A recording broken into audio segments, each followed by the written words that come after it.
I love to tell the story of unseen things above, of Jesus and His glory, of Jesus and His love. I love to tell the story because I know 'tis true. It satisfies my longings as nothing else can do. I love to tell the story, 'twill be my theme in glory, to tell the old story of Jesus and His love. This morning we're going to consider a story that probably almost everybody knows a little bit about, but in some churches there's a lot of focus on this particular event. In other churches, not so much. We're going to look at it in some detail this morning. And this is a good story because it teaches us a lot about stories in general and what we hope to accomplish from a story. So I have a couple of questions for you to begin with. The first one is just for when we tell or read stories to children, why do we do that? Puts them to sleep. Puts them to sleep. No. There is truth to that. Obviously, that is an advantage of it, but that's not the real reason that we do it. Now, we may not think about it, parents in doing it, grandparents in doing it may not think about it, but in fact, there are some reasons why we tell stories to children. Sometimes if you tell a story to a child, you're telling it in a way that they can understand a deeper meaning. Yes. All right, so you're getting a message across to them, aren't you? You're getting some understanding. And the reason we do that is to prepare them for the future, isn't it? I mean, we don't think of it that way. We think about a lesson. We're going to give them a lesson. But why are we giving them a lesson? I mean, what's the purpose of the lesson? As they move forward in life, there are going to be things that they will encounter in life, experiences that they will encounter, where that lesson can be valuable to them. It's an experience that they can have through somebody else, isn't it? And that's why we tell them the stories. We want them to have that so when they come face to face with some situation in the future, they're better equipped to deal with it. Well, why do we read books and watch movies? It puts us to sleep. Why do we do that?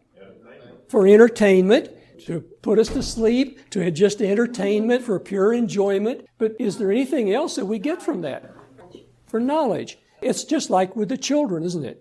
By reading that novel or reading this great work or watching this movie or a TV show, often there's something in there, some moral or some teaching that can be valuable to us. We can live someone else's experience, can't we?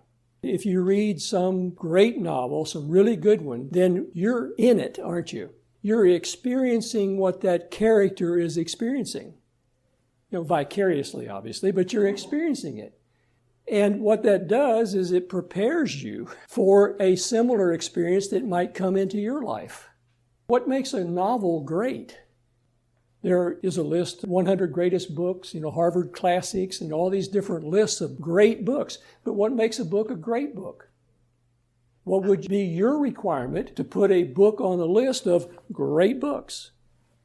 You probably have some books that you would put on that list. Well, it tells a story. Okay. So it's how well it tells a story, but the theme, okay. Anything else? I think the way it affects people's lives. A great book will do that for all kinds of people for all time. It's not just for the people in 2014 that this has meaning, but it has meaning for people from various cultures, various points in time. That makes a great book. Great movie, same thing. There's a theme in there, a meaning in there that carries over, that gives you an experience that can prove valuable to you in living your own life. So with that in mind, we're going to consider a story today that does that for us. It paints a picture that helps to prepare us for something as well. When we get stories, we can repeat the facts of a story, but the facts of the story are not necessarily what it's all about. And students do this in English classes all the time. They'll outline, here's what the story is about, but miss the whole point of the story. Here's a story that shows that the facts are not everything. In Central Florida, of course, there are lots of retirement communities. In one of those communities northwest of Orlando, on Highway 27 that runs north and south through the middle of the state of Florida, there are lots of retirement communities. In one of these communities, there were several retired firefighters who got together and they decided, we're still vigorous and we can get around and do lots of things. So what we're going to do is we're going to buy an old fire truck and we're going to form a little volunteer fire department. And they did. They bought a 1960s vintage fire truck and they formed their little volunteer fire department.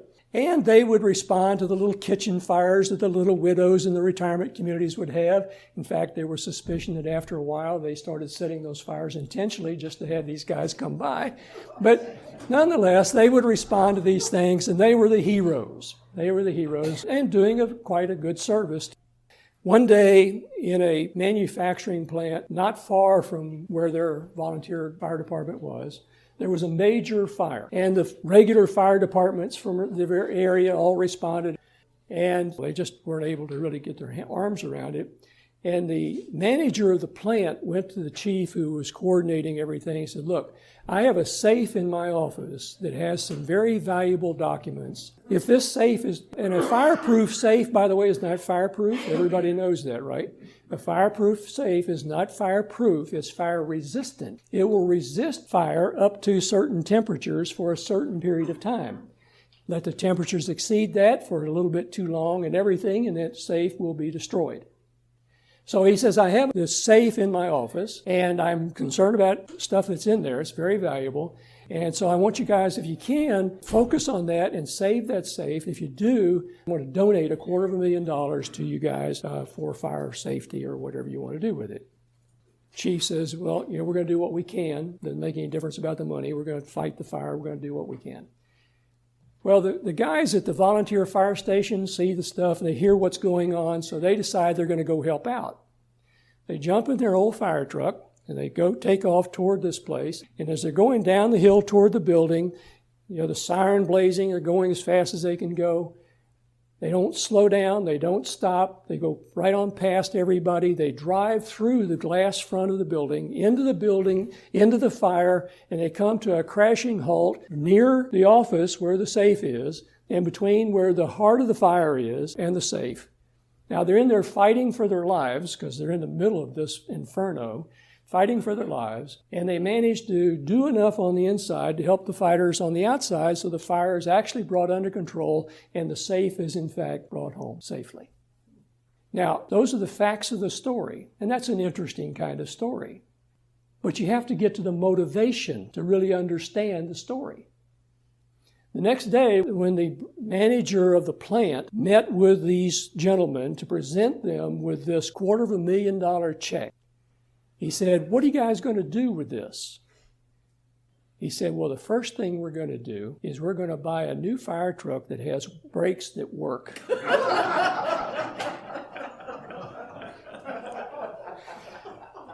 When you understand the motivation, the facts of the story look a little different, don't they? Next question, transfigure. Now that's what this is all about, transfiguring, the transfiguration of Jesus. What in the world does that mean to anybody?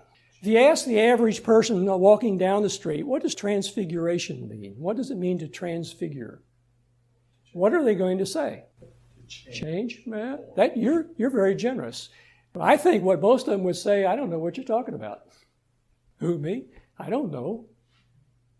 I mean, you've seen the interviews on television where they ask people about who's the president of the United States, or they don't have a clue as to what's going on. Transfigure? How often have you used that word in a conversation that had anything to do with something other than the transfiguration of Jesus Christ? I would dare say you never have. Now, that's a rather unique word.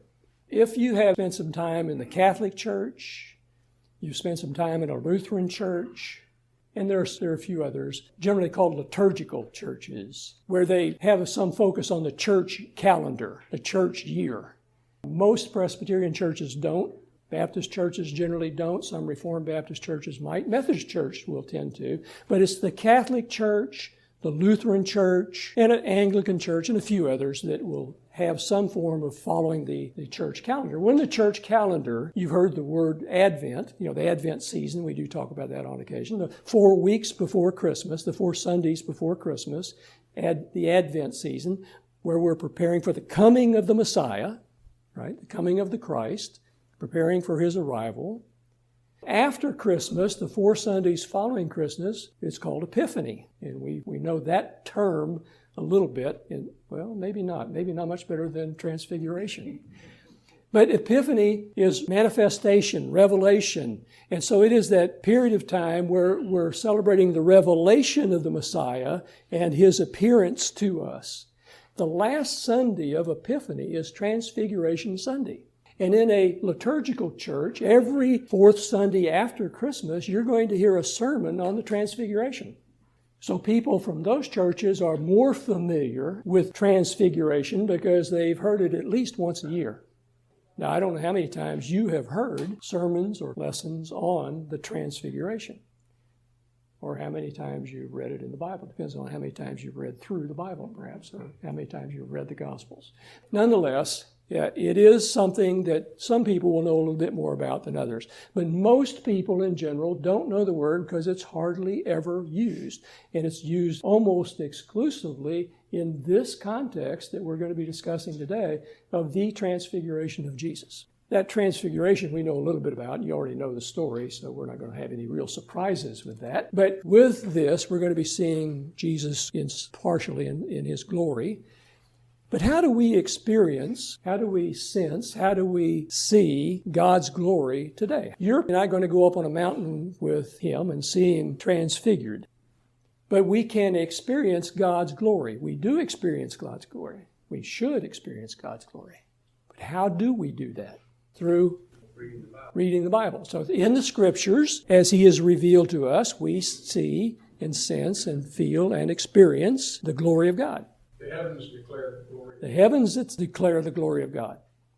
But in our reading of Scriptures, we should experience God's power, awesome power, as we read the Scriptures. As we read stories like this one, it doesn't have to be the Transfiguration, but in stories in the Bible, we experience that power. In worship, we should also experience God's glory and power, shouldn't we? In communion, we should experience. But in all these things, do we often experience God's glory and power? In worship, in reading the Bible, in communion, in prayer, in all those things? What percentage of the time do we actually experience that power and that glory? And how many times do we do it just kind of mechanically? This morning, may we not do it mechanically, but may we actually experience that glory and that power in the worship service and in our prayer. What's so difficult about preparing somebody for something that they can hardly imagine? Now, we're putting it off on them, but it's the same for us. But if we're going to try to prepare somebody for something and they can't imagine what it is that you're preparing them for, how readily are they going to listen intently to your teaching and take it to heart? It's not very likely, is it? We're really talking, first of all, about teenagers, aren't we? And preteens. You ever seen a 12-year-old girl roll her eyes when the parents make a suggestion? Daily. Parents, grandparents, older people of any sort of relationship have very valuable information that they can impart to a youngster, a preteen, a teen, someone in their 20s, someone in their 30s, someone in their 40s, someone in their 50s, someone in their 60s. Maybe even they have something for me. But why does that child roll the eyes when Dad makes a suggestion about something? Well, first of all, Dad doesn't know anything, right? In the eyes of the child. Secondly, I don't understand what it is he's really trying to protect me from or to get me to accomplish. That's something that maybe Grandpa understands, but I don't know what in the world he's talking about. It doesn't make any sense to me.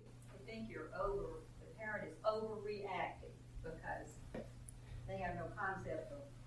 That's right. They can't see the big picture.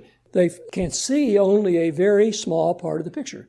Well, we have a similar problem, don't we? I mean, we can look at the teenager and point it there. It's a problem for everybody. Until you can get a grasp of the big picture, until you can get a grasp of the problem that you're trying to solve, then a solution makes no sense. And we're just going to roll our eyes and say, oh, go away, don't bother me. I have better things to do with my time. Can hardly imagine. Why do we prefer staying put to moving on? We don't like change, right? We agree on that? Nobody likes change. Especially if things are going well, and we're really very happy where we are, aren't we? And don't you dare suggest that I be anywhere else. This is just fine. And let's kind of keep it this way forever, because it can only go downhill from here, right? That's the kind of the way we look at it. Why is that? The proverbial box that people talk about when they say think outside the box. The box is our comfort zone. That's right. It's a comfort zone. It's a comfort zone that we build for ourselves. It's a comfort zone that others build for us, because others get uncomfortable when you step outside your box. You ever notice that? That if you do something that's a little bit beyond what you've ever done before, then the people who know you best get most concerned about you, because they're uncomfortable because you're outside your box. Anyway, that's another story for another time. This is a harder question than it looks like. Why is it so hard to help people when we're hurting? Focus is primarily on yourself. Ah, yes. What's going on with you. Focus is on yourself. If you're hurting and you're focused on yourself, then I'm very likely to be very sympathetic towards you, am I not? I mean, I'm a sympathetic kind of guy anyway. Maybe.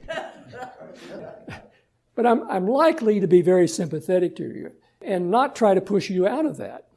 I know what suffering is, and I don't like suffering either, and I know you don't really want to be there, and you'd like to be outside that. So if you're kind of sitting in that, focused on yourself and not others, I'm likely to be supportive of that selfish attitude.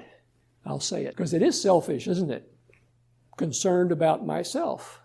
When we are hurting, particularly, or when we're doing very well, we're really going to focus on ourselves most of the time.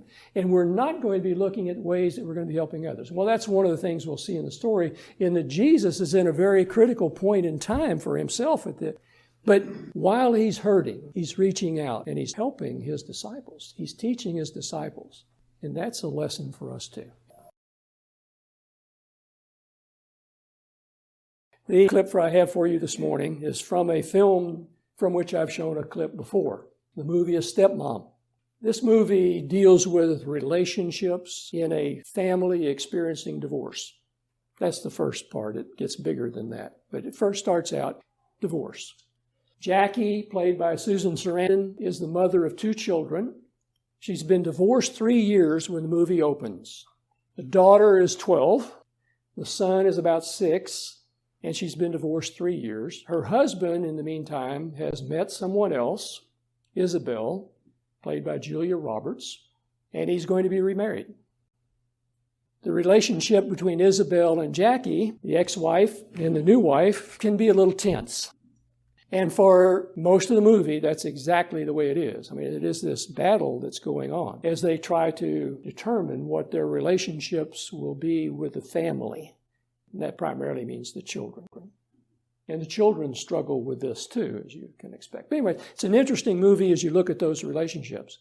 But later in the movie, Jackie finds out on the day that her husband is coming to her to tell her that he's going to be remarried, he's going to ask Isabel to marry him. She finds out she has a terminal illness. Now that kind of changes things a little bit for everybody. She has a terminal illness. And the relationships get very interesting. Some other scenes that I'd like to show from this at another point in time. But I'm going to jump to near the end of the movie, where they're celebrating Christmas. It's going to be her last Christmas. She is dying. And this is the last Christmas. And Jackie is meeting here with the son. And she's going to talk to her son. And that's what I want us to focus on this morning.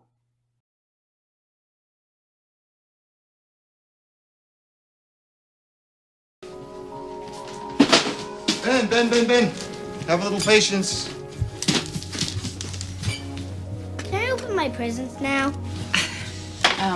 Actually, your mom wants you guys to go upstairs and open presents with her first, and then we'll open presents down here, okay? Okay. Me first.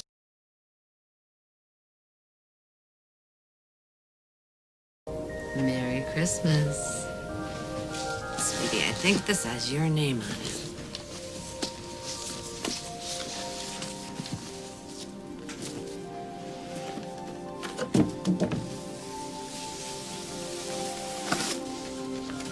Wow! A real magician's cave. Awesome. And what does it have all over it? Could you see? Pictures of me and you. Uh-huh.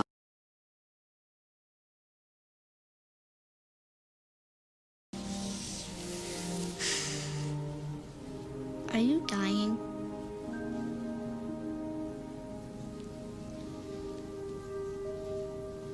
What do you think? Yes. Then I won't see you anymore.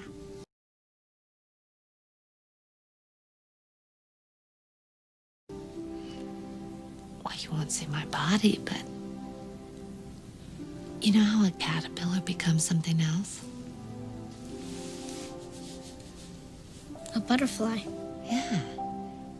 You just have to think of me as, off flying somewhere. Hmm?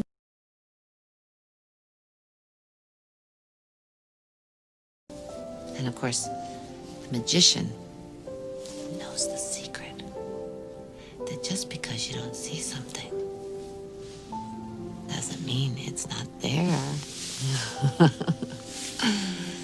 So even though it might seem like I'm gone, the magician knows better.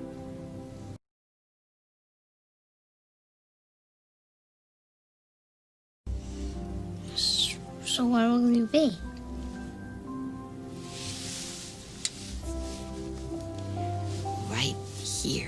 Right here, inside the magician. Can I talk to you when you're there? Always, always, always. You won't hear my voice, but deep inside, you'll know what I'm saying.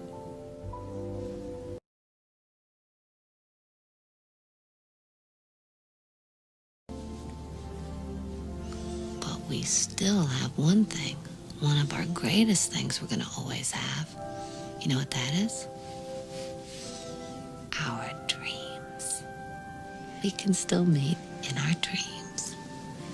We can talk to each other there and go for walks together in the summer and in the winter and in the rain and the sun, and I can come and pick you up and we can go fly.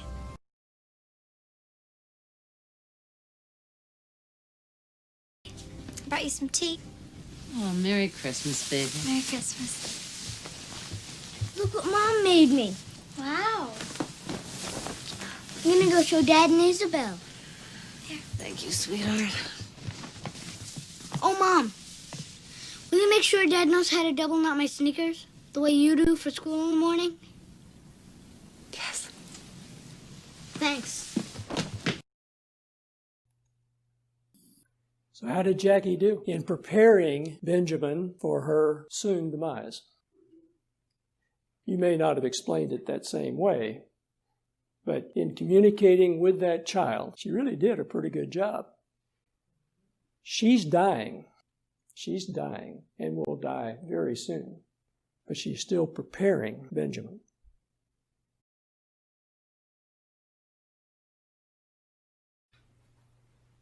Our story this morning needs a little bit of background. We're going to be looking at primarily in Matthew 17, the first few verses of Matthew 17 for the story of the Transfiguration. But to really get it, I think we have to back up to the last half of chapter 16. So we're going to look at the background of this. First of all, Matthew 16, 13 to 20. And here is where Jesus asked the disciples, "Who do men say that I am?" And of course, they give the various responses. Elijah, one of the prophets, people had different theories about who Jesus was. Then he says, "Who do you say that I am? Who do you say that I am?" And of course, that's the key question for every individual walking the face of the earth is, who do you say Jesus is? The basic question. Peter gives the response, as we would expect. Peter does that kind of thing. Peter speaks up, says, you are the Christ, you are the Son of the living God. You are the Messiah, you are the one who's to come, Son of the living God. So Jesus has drawn this confession from his disciples.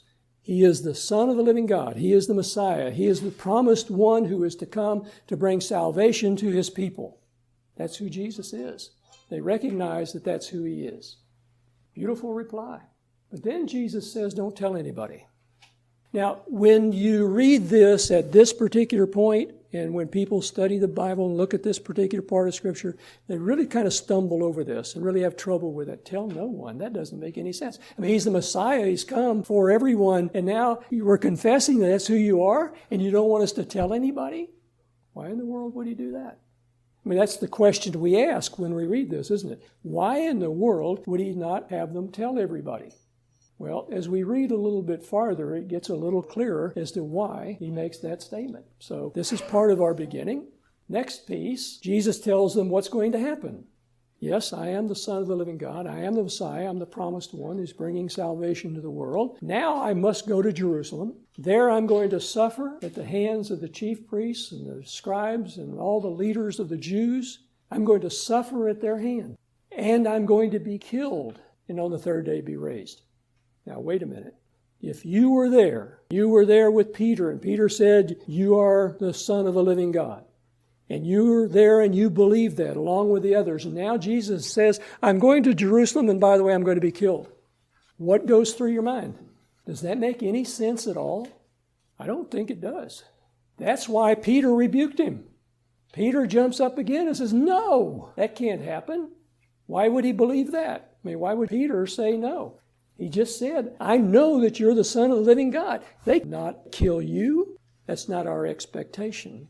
Then Jesus rebukes Peter. So it's a double rebuke here. Peter rebukes Jesus for the statement that he's going to Jerusalem to be killed, and then Jesus rebukes Peter for making such a statement. Then Jesus says one more very interesting thing. Your mind is not set on the things of God, but on the things of men.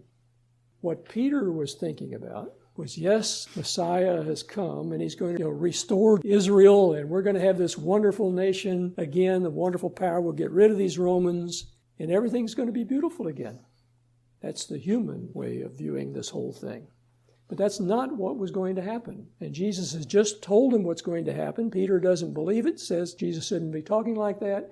And Jesus says, your mind is set on earthly things, on things of men, and not on things of God.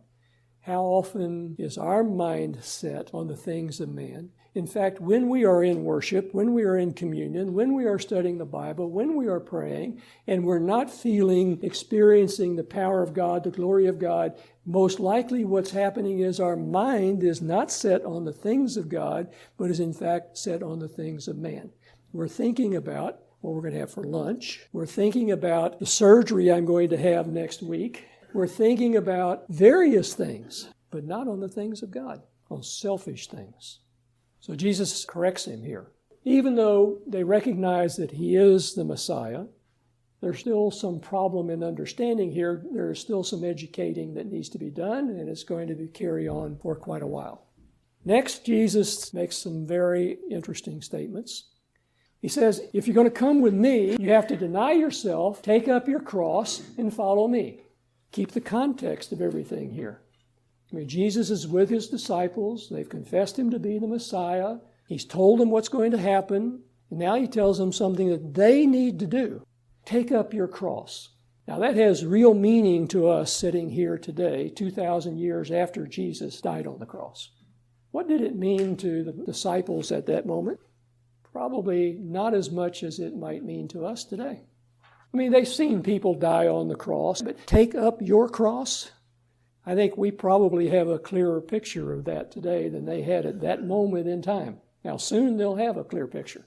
In a few months, they'll have a clear picture. But right then, probably not so much. Deny yourself, take up your cross, and follow me. And I'm going to come in the glory of God.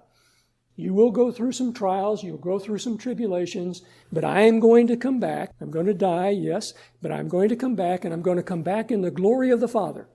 I will come back in the glory of the Father. And in addition, some will see me returning in the kingdom. You will see my resurrection. You will see the coming of the Holy Spirit upon you. You will see the establishment and the growth of the church. You will see the destruction of Jerusalem. And you're going to see all these things in your lifetime as my kingdom comes to be established here and now. You're going to see that. Many of you will see that. As preparation for that is going to be our story, the Transfiguration. Preparation for seeing the coming of his kingdom is going to be this Transfiguration.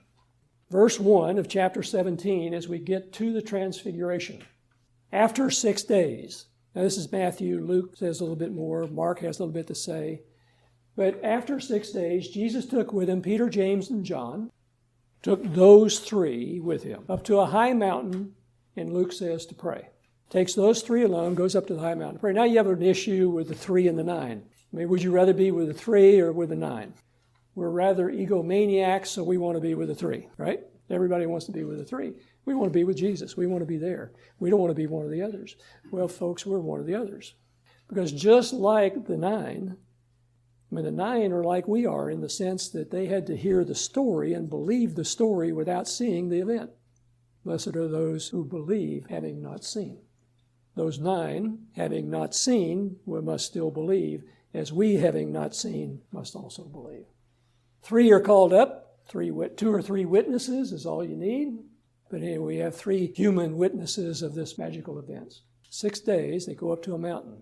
So this follows what we've just read about what has taken place in his experience with the disciples and Peter in particular. And Peter is joining this group. He was transfigured before them. Now that's the only time that word appears in the Bible, transfigured. Now the Greek word appears several other times, metamorpho, from which we get metamorphosis.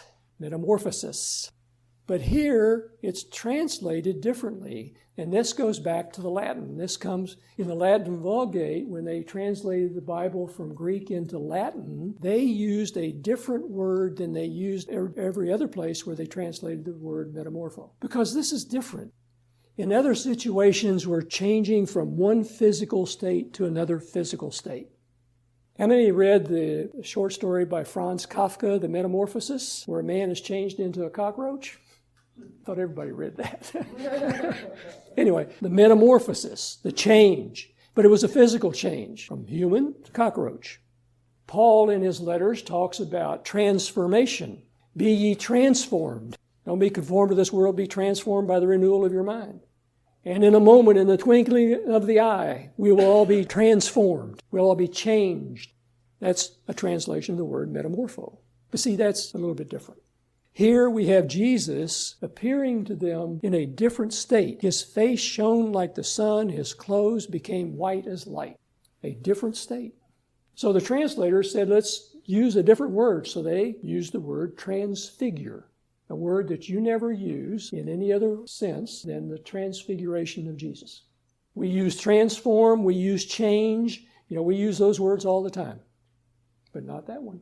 That applies to this situation. Not only do they see Jesus transformed, transfigured, changed, behold, there appeared to them Moses and Elijah talking with him. Now, Luke goes a step farther and says that they're talking to him about his coming trip to Jerusalem, where he's going to be crucified and to die. So there is preparation for Jesus here as well, as he's meeting with Elijah and with Moses. I guess we should talk about Elijah and Moses here for a second. 2 interesting characters. Why in the world these characters? How did they get there? Why them? How did the disciples know who they were? So, I've heard people ask the question, well, how did the disciples know it was Moses and Elijah? They wear name tags? It's the wrong question. I think you should back up. I mean, if you're going to ask a question like that, ask the question, how did Moses and Elijah get there? Moses and Elijah have been for hundreds of years. Their exits from this earth were kind of unique. If you look at the last chapter of Deuteronomy, you see Moses' death described. And then in 2nd chapter of 2 Kings, you have the description of Elijah's being taken away. Not dying, just being taken away. But now you have these 2 men hundreds of years later appearing on the mountain. How did they get there? If the God who put them there could bring them to that place to meet with Jesus after hundreds of years from their time on this earth, do you think God might be able to have the disciples identify who those people were? He did. They appeared to him. These men, the man who brought the law, who was given the law by God and gave the law to the people, Moses, and one of the great prophets, Elijah, come to meet with Jesus to talk about what's going to be coming.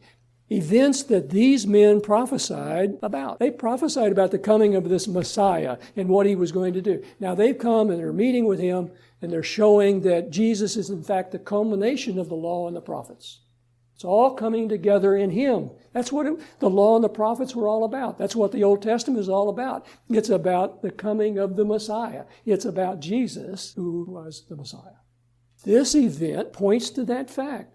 All of it's coming together in Jesus, right here, right now. Now the disciples are right there. They're talking with Jesus. The disciples are right there. And they're hearing this talk. So what do? Well, you can count on Peter.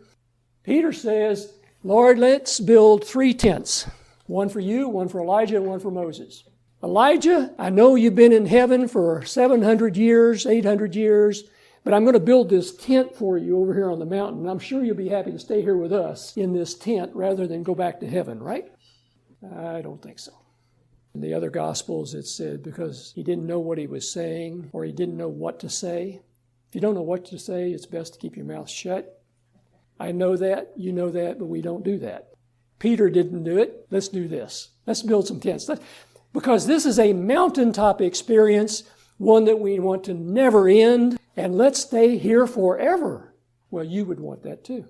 You want that with your mountaintop experience. It doesn't even compare to this one.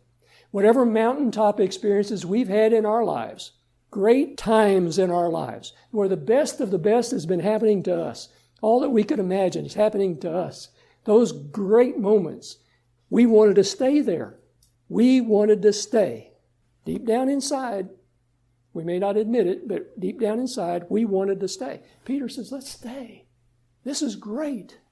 But you can't stay on the mountain. Cannot stay on the mountain. As he was still speaking, the cloud came up on the mountain, and the voice of God came from the cloud.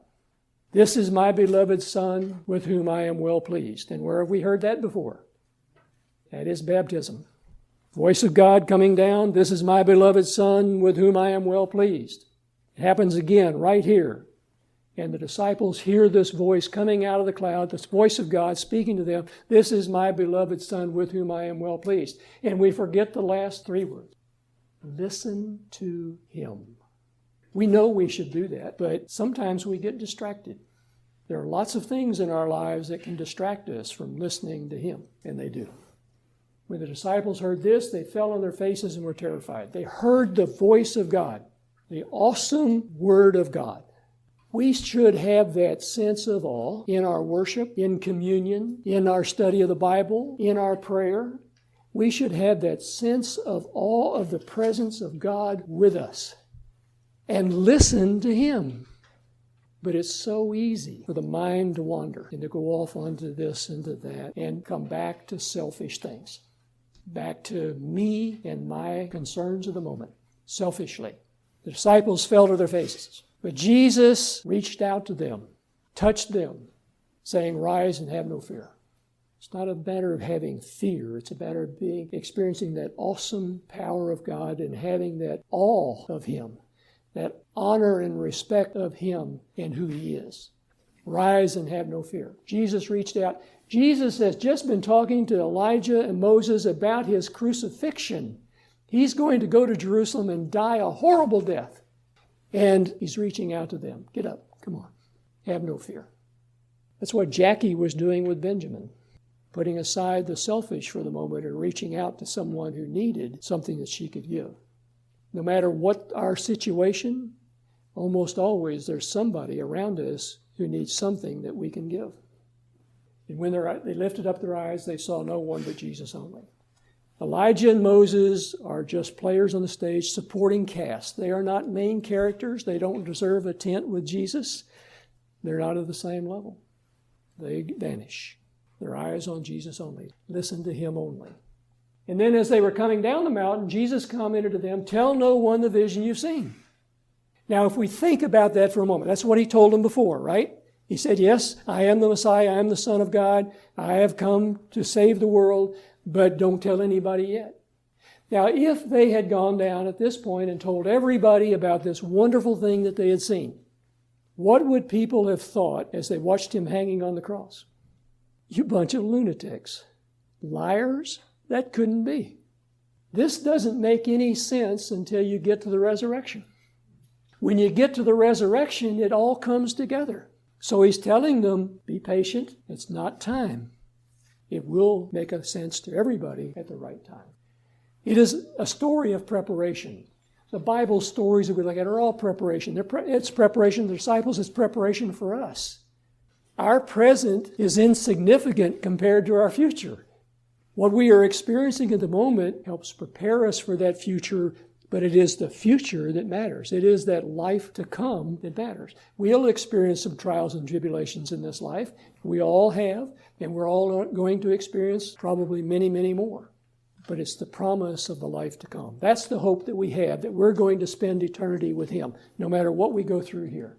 We're going to have the peaks and the valleys. You cannot stay on the peak. The experience on the peak is to prepare you to work for him in the valley, to share during the hard times, to help other people who are in the valley, because there are a lot of people down there, and you'll be down there with them on occasion. But we can help them while we're there. The stories in general, whether you're watching a movie, watching a TV show, reading a book, studying your Bible, the stories are there to prepare you for something to come. Look for what God is teaching you so that you may be a better servant for him.